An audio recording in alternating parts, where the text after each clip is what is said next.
Hola, ¿cómo están? Hoy es 21 de enero de 2025. Quiero contar un testimonio sobre la intercesión y el clamor en tiempo real, en el aquí y en el ahora. Resulta que a la casa que nos mudamos tiene al frente una puerta corrediza y tiene un motor esa puerta. Y en su momento lo hicimos arreglar, quedó bien, pero al poquito tiempo, cuando abríamos esa puerta, se trababa cerca del final y el espacio no era el suficiente para poder entrar el auto, sumado a que, como la habíamos hecho arreglar y tenía garantía, el profesional que arregló el motor y le puso la plaqueta, hizo las llaves electrónicas, etcétera, nos dijo que tenía garantía. Entonces, bueno, le llamé, le expliqué la situación, él me dijo cómo arreglarlo. Cuando lo intenté arreglar funcionó, pero ese mismo problema empezó a pasar casi todos los días. Entonces decidí llamarlo de nuevo y ya estaba un poco molesto porque si había pagado por eso, quería que sea arreglado en su totalidad. Entonces le contaba a Jesús que quería arreglar el portón, que ojalá el hombre diera en la tecla, que quedara bien porque habíamos pagado por eso. Y a lo que me llevó Jesús en esas charlas es a que por más que yo estaba frustrado por eso, no juzgue sin tener todos los hechos, ¿no? Porque en mi entender era algo en lo que le había pifiado el hombre que lo había instalado. Entonces le decía a Jesús, Jesús, bueno, no me voy a enojar con él, sino que le voy a pedir que lo arregle y si de repente o no lo arregla o no da en la tecla, etcétera, ahí voy a reclamar, que es lo que corresponde, de buena forma. Entonces, bueno, en ese esperar que él viniera, empecé a orar por esto y empecé a darme cuenta de no juzgar las cosas con pocos hechos o argumentos. Porque en mi entender era un error de lo que él había hecho. Y él mismo pensaba que esa plaqueta que había instalado estaba fallada. Y que por eso seguía pasando lo que pasaba. Bueno, la cuestión es que vino a casa a arreglarla. Vino el mediodía, hacía muchísimo calor, muchísimo calor. Entonces, bueno, yo me senté ahí a ver cómo lo arreglaban, de paso para aprender un poco. Les ofrecí agua, bueno, tomaron y empezaron a arreglar el motor. Y bueno, yo, mientras ellos lo arreglaban, hablaba con Jesús y le decía a Jesús que me ayude a ver si algo no quedaba bien, que les ayude a ellos en su tarea. Y de repente, cuando le cambian la plaqueta, el portón siguió con el mismo problema. Y es ahí donde la persona que le vino a arreglar se dio cuenta de que en realidad no había sido o un error de material o una negligencia de él, sino que el portón de la casa tenía problemas por cómo había sido hecho o por cómo había sido afectado por el paso del tiempo, ¿no? Entonces, claro, ahí empezó otro problema, porque en realidad el trabajo de él estaba bien hecho. El problema es que si el portón tenía un problema, ya era responsabilidad mía y tendría que contratar quizás otro profesional para que lo arreglara. Al principio no lograban identificar el problema. Probaban, probaban y no sabían por qué la puerta se trababa o dónde.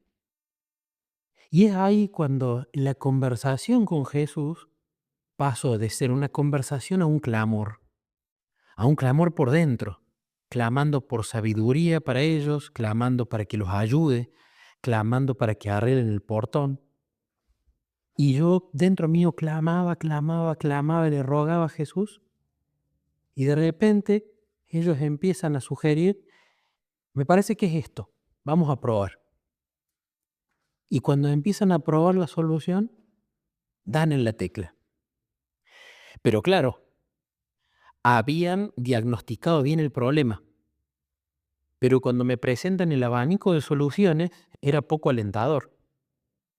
Porque había o que hacer un portón nuevo y mejor, o que sacar una gran parte del portón, lo cual lo iba a solucionar, pero iba a quedar estéticamente feo. Entonces eran todas soluciones que, si bien ellos podían hacer, el tema era el costo, yo pensaba, y el tema era la estética. Incluso cuando yo les preguntaba qué sugerían ellos a largo plazo, no se animaban a dar una solución que cerrara el 100% por todos lados.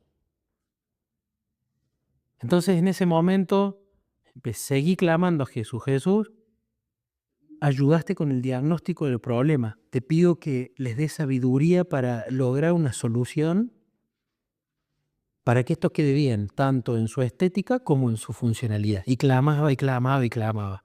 Obviamente yo no le clamaba con estas palabras a Jesús, sino que le hablaba más un lenguaje coloquial. Y cuando empecé a clamar y ellos empezaron a ver, a uno de ellos se le ocurre una idea. Voy a probar cortando este tornillo grande que sobresale, a ver si con eso ayuda. Y yo le decía a Jesús: Jesús, que esa sea la solución, y clamaba por ellos, clamaba por su sabiduría, clamaba por todo. Y el hombre agarra la moladora, corta un pedacito muy chiquito, que era un tornillo que sobresalía, la cabeza, y cuando corta eso, prueban y el portón se deslizaba espectacular, suave, sin ruido, sin que el motor tuviera que esforzarse para abrir y cerrar esa puerta. Y no solo eso, sino que a su vez también se solucionó otro problema de un chirrido bastante molesto que hacía el portón cuando abría y cuando cerraba. Entonces, cuando eso sucedió, me puse muy feliz porque no había que hacer una gran inversión, porque la solución había sido súper específica, fácil de solucionar y rápida. Así que cuando terminaron, claramente le digo a Jesús: tengo que pagarles a estos hombres y me tienen que cobrar, porque esto está fuera de la garantía. Porque era una especie de deformidad del portón, por así decirlo, y no alguna falla de material o alguna negligencia en el trabajo. Entonces, cuando terminan y ya recoge sus cosas, les pregunto: bueno, ¿cuánto les debo? Y me dice el hombre: no, nada, no vamos a cobrarte. Y ahí yo le digo: no, me tenés que cobrar porque este trabajo está fuera de la garantía, porque era un tema del portón ajeno a ustedes y corresponde que les pague. Pero no, de ninguna manera no quiso recibirme dinero, no quiso cobrarme absolutamente. Entonces, no solamente estaba feliz porque, como resultado del clamor, estos profesionales diagnosticaron el problema, dieron con una solución súper linda, fácil, estética y funcional, sino también no me quisieron cobrar nada. Así que lo que en lo personal aprendí en este evento es la oración sin cesar, en el momento presente, clamando, reclamando una promesa, porque yo tenía esta promesa de Santiago, clamando por sabiduría, y la reclamaba y se la nombraba a Jesús en la mente cuando lo pedía, en el caso en el cual un profesional estaba haciéndome algo de la casa. Entonces me llevó a guardarlo en el set de herramientas a esta clase de clamor y de pedidos cuando venga alguien a casa a hacer algún trabajo. Y me hizo acordar también que cuando había que hacer varias cosas en esta casa a la cual nos mudamos, uno de los pedidos que más hice fue el de que Jesús elija los profesionales, los costos y los tiempos. Y fue maravilloso también cómo, a medida de ir adaptando la casa a la que nos mudamos, realmente esto lo cumplió. Fue maravilloso los profesionales que proveyó, fue maravilloso el tiempo en el que hicieron los trabajos y también fue maravilloso los costos que nos fueron cobrando por cada uno de ellos.